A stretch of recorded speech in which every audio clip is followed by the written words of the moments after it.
and now talk about the way in which the success of the EV revolution rests on accessibility. It's not a luxury, it's a necessity at the end of the day. And our next session, Mass Appeal, Electric Mobility for All, touches upon this very issue. We are going to be looking at issues like affordability, accessibility, and how to make sure that electric vehicles can actually reach each and every Indian. It's my immense pleasure to invite the panelists for this crucial session that will be looking at some of the other challenges that have already been touched upon as a part of the previous session as well. Mr. Aditya Jairaj, Deputy MD, India Stellantis, who will be speaking to Amit Kaushik, Country Head, Urban Science. Please join me in welcoming them on stage.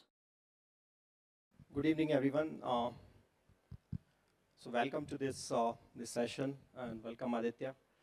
Thank you. It's my pleasure to be connected with you all today. Aditya, I think you have been a global, I would say, veteran in terms of EV manufacturing. And at this session talks about, I think this is primarily focused on how do we reach to the mass in India. And in that mass, in fact, if you want to reach mass, there are a lot of questions towards affordability, toward accessibility and everything.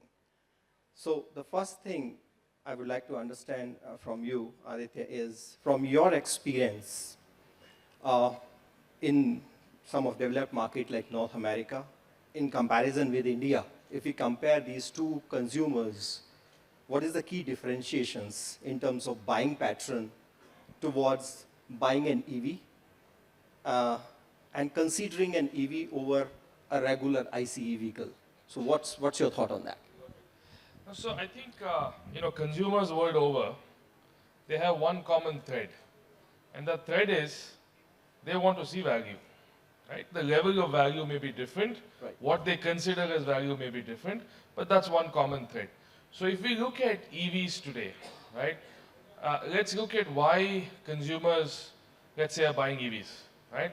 So you can broadly classify this into three categories. Right? Number one, for those of you who have driven an EV, once you drive an EV, it's hard to go back to an internal combustion engine. Right? It's that thrill of driving, it's that instant torque, it's the quiet cabin. Right? So that's number one. Number two, it is environmentally more sustainable to drive an EV. Right? So for those who are conscious towards sustainability, and as Santosh pointed out, new generation is now more and more conscious towards sustainability. So that's reason number two, right? So it's the instant torque, it's sustainability. And third, why are people buying EVs? Because it is something new. And consumers like to adopt something which is new, right? So this is why consumers are buying EVs. Now let's look at why they're not buying EVs, right? So it's the flip of this. Right. One, it's range anxiety, Yeah. right? You might have 300 kilometers of range, but what happens, 3 times a year when you drive more than 300 kilometers a day? It's just 3, 4, 5 times a year. So range anxiety. Second, lack of education. How long will my vehicle last? What happens to the battery if it needs to be fixed? There are questions that are unanswered. So lack of education. Right. And third, which is also very important, is what will my vehicle be worth? Yeah. Right? What will it be worth? How, what will the resale value be? Your battery in your cell phone, it's easy to go and replace it, but battery in your car, it's hard to replace. Right. So these are reasons why consumers are not buying. And then the fourth one, I would say, is acquisition cost. Total cost of ownership, if you drive a certain amount, might be better, and is better actually in EVs. Right. Maintenance and operations is 1/3, maybe 1/4 in EVs. But acquisition cost is higher. Right? So these are some trends that one has seen, some causations one has seen, and we see this merging, and this is why the adoption of EVs is increasing. Right. Right. So about this acquisition cost, you pointed out very well. There's a difference between acquisition cost of an ICE vehicle, and of course, you also touch base about range anxiety and everything. acquisition cost plays a critical role in terms of overall buying decision. Now, do you think that this acquisition cost, we have recently found out in India, we have recently found out some 5.9 million, what do you call, an area where in Jammu and Kashmir where we have found out the lithium reserves and everything.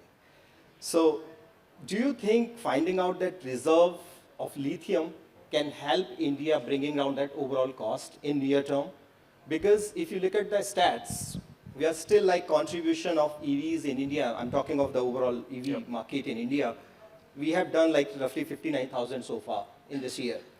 And of course, you have been one of the key contributors into that number. So from that acquisition cost standpoint, what are the key factors do you think, apart from, of course, sourcing down those things, of course, bringing down the cost of raw materials, what are the key things, other elements, do you think are really, really important for the India to reach up to that, that aspiration of having 30% of EV contribution in LDVs, the light duty vehicles that country aspire to have? What will be the key challenges as per you? So, we spoke about acquisition cost, which is at this point higher. So, very interesting statistic, right? So, lithium, which is one of the key constituents of batteries. The cost of lithium in 2010 was about $1,400 per unit, right? 1,400. Today it is down. Today it is down to about $150 to $200. Wherever you might take it. This is at the cell level, right? So it's come down, and it has to further come down, maybe to $50 to $75, in order to have cost parity. But that's on one side of it. But what we need from consumers, mass appeal, what we need is that sticky effect, right? Consumers like to see vehicles on road. So for example, with the Citroen EC3 that we have launched, right? So we launched the C3, right? And within less than 6 months, on the same platform, we launched the EC3 with 320 kilometers of range. Right. So we brought this quickly to market. Consumers have the option to buy an ICE or buy an EV. And for those consumers who are willing maybe even to take a chance, because at this point we are still selling EVs to those who are at the front end of the spectrum, right? These are the torchbearers, if you may say. So consumers, you have to give them choice. Once you give them choice, they embrace it, and then you have the sticky effect. With EVs, sticky effect is extremely important. Consumers need to see these cars on road. Once they see these cars on road, they're willing to take a chance and willing to make a shift almost in their lifestyle by embracing EVs. So we need more consumers to buy these vehicles. Range anxiety is still high on top of the list. Public charging is also an issue. Some of it is perception, some of it is reality. Access to charging, AC charging at home is something which not 100% of our consumers have. That has to change also a little bit. But convenient charging and the ability to say, if I drive on an average of 30 kilometers a day and I buy a vehicle which has 200 kilometers of range, I should be okay. It's a monumental shift in the way you think. And another last important point is, when you talk more and more about range anxiety, the higher the capacity of the battery, quote unquote, the more weight you're carrying. The more weight you're carrying that you might not need. Right. So the less weight that you carry, the less your acquisition cost. So it is circular. It is circular. Consumers are slowly but surely understanding, like we have seen with the consumer pattern or the consumer background of our EC3. Who are these consumers buying these EVs? They're the ones who accept that the range is sufficient for them. 320 kilometers, which is best in class, is sufficient for them. Right. You mentioned a very important aspect here about choices, about options to choose from. So when we talk about some of those developed markets, for an example, you come from US, so US has roughly 130 models to choose from in EVs. China has 300 plus models to choose from. In India, we have limited. So do you think that this is also one of the key driver? Of course it is, but do you think that mass appeal is something which is, one is TCO, second you talk about the options to choose from. When we, companies like Stellantis, companies like others who are contributing to the top line, they bring more and more models and push those models to the market, of course, there will be more and more attraction towards the EVs. You know, in India, simply, jo dikhta hai, wo bikta hai. It's a simple thing, right? So until unless you reach to that point, of course, so you need more and more choice. What are your thoughts as a group? Absolutely. You know, it's a combination of push and pull. Right. Right? You know, I go back to the smartphone revolution, right? This was, what, late 2000s? Consumers didn't know what they didn't know, right? But when they experienced a smartphone, they liked it. In my mind, EVs are very similar, right? Until you experience it, right? Until you drive it. And that's why when you talk about EVs, test drives are very important. Longer test drives are important. You know, if a consumer drives an EV for, let's say, 2-3 days, longer test drive, they can understand how the EV fits into their lifestyle. So, jo dikhta hai wo bikta hai, that's number one. Consumers like choice. So it is the responsibility of automakers like Stellantis to give consumers the choice, right? And keep up that freshness. So when you look at EVs also, you know, there's a certain element of freshness, and there's also a certain element of connectivity which is involved. And consumers, as we see, who are buying EVs, they're attracted to EVs also because of the connectivity features. So this is important. You know, another point which I will touch upon is access to public charging, right? So we talk about charge point operators, then we talk about mobility service providers. So for some of you here, this may sound like Greek and Latin, but what does this mean? We have different charge point operators who operate within the ecosystem, right? But in order to access each one of these charge point operators, you have to go to their individual apps. So a mobility service provider is often able to bring in each of these charge point operators. So from a consumer standpoint, you are able to access these chargers from one interface. That is something we have seen happening in other markets. And for us in India, for mass appeal, that will be one of the very important factors that will take us to the next level. Right. So charging station availability, which we have roughly 15,000 odd charging points, public charging points I'm talking about, with roughly 900 charging station, 9,000, 1,100 or some 9,000, roughly 9,000, I would say, charging stations across the country. So this number has to certainly go, further. You touch base on a very, very important aspect of longer duration of the test drives. How this overall, I would say, this experience has been for Stellantis, for an example, in comparison with IC engine where the person will go and pick the car and just test drive and you experience. In comparison with that, company like you and some other companies, not to name here, but they are also giving their cars to a week or maybe a couple of days, experience the car, and then you decide. Do you think this is one of those key drivers, apart from for people to get into a mode where they are out of that range anxiety, having that comfort level?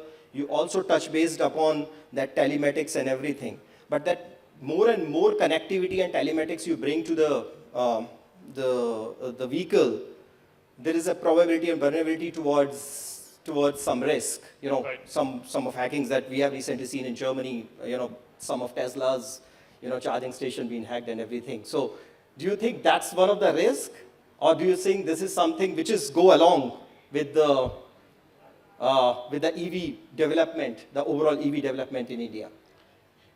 Answer to that is, short answer is yes, it's a risk. But the way consumers see it, today with the amount of electronics that is there in a vehicle, Right. that risk is there anyway. Maybe here the risk is a little bit higher. But what consumers want is ease of use. So if we are able to showcase to them ease of use, they will embrace something new. So for example, case in point, with the Citroën EC3 that we have launched, we have the My Citroën app. Finding chargers, right? Finding chargers obviously is one of the first questions that prospective consumers ask us. How do we find chargers? So it's very simple. You go into the My Citroën app, you can find chargers which are not just within our ecosystem, but you can also find chargers in that one interface, or the other chargers which are listed, let's say, on Google, right? So customers can see. Now it's a different matter. So we are the only ones to offer that, where it's a wider ecosystem. Now what we need to do to take it to the next level is to be able to access those chargers from that one ecosystem, right? So again, coming back, what customers are looking for is ease of use. They have certain apprehensions, like you mentioned, but what we need to do is focus on what is great with EVs, right? What is great with EVs, and there are 3 or 4 proof points, right? It's the instant torque, it's the quiet cabin, and all of those different aspects which are strong points. And consumers are now, Indian consumers if we say, they are looking more and more at the West and seeing what is available there, and Indian consumers want what is available in the West and other countries at the same time here. They're not willing to wait. Indian consumers are very, very demanding, very, very value conscious, and want something here at the same time. So it's the responsibility of automakers like Stellantis to make sure that from a timing perspective, we're here at the right time. And that's why we launched the EC3 within 6 months of launching the C3. Perfect. So, you just based about, Indian consumer being very, very demanding. And yes, it is indeed.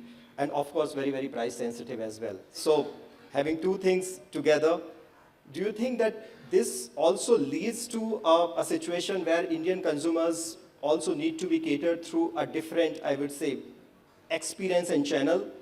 Not the, I would say, brick and mortar only, which will go in the long way. Over a period of time, you have to think different strategy as an OEM, maybe phygital, maybe digital. I think this is going to be something which is going to attract the consumers towards the mass. So customer experience, Amit, I think what you're referring to is something which one has to focus on. Customers, they want the best. So from a customer experience standpoint, if we see majority of our customers who finally walk into a physical showroom, they have actually started their experience online, and they've had several online experiences before physically coming into a dealership. When they come into a physical store, they're pretty much decided in terms of what they want to do, pretty much. So what we have, from Citroën, we've created this experience from a customer standpoint. A customer can start their journey in any device, online or offline, switch seamlessly between online and offline, and make sure that there is nothing lost prior to that, right? So the customer journey is protected. So phygital, which we mentioned, combination of physical and digital, is extremely important for us. We have a 3D configurator that is part of our ecosystem, where consumers can bring to life products with accessories in a three-dimensional manner, through which they can actually visualize what they're buying, even if it is physically not there at the location. So yes, this combination of physical and digital is becoming important. The footprint of actual physical stores, as we see, is shrinking, right? It is shrinking. So, but the experience we have to guarantee to the customers, and that's why this online experience and the tools that are available to customers is becoming more and more important. And with our anywhere, any device, anytime, at our DAC as we call it, is giving customers that promise that they remain in the customer journey and they don't have to start over all over again right from the beginning just because they have switched mediums. Perfect. And Aditya, thank you so much. We are running out of time. So thank you for your lot of insights, and I wish you all the best for your upcoming programs. Thank you for joining us. Thank you.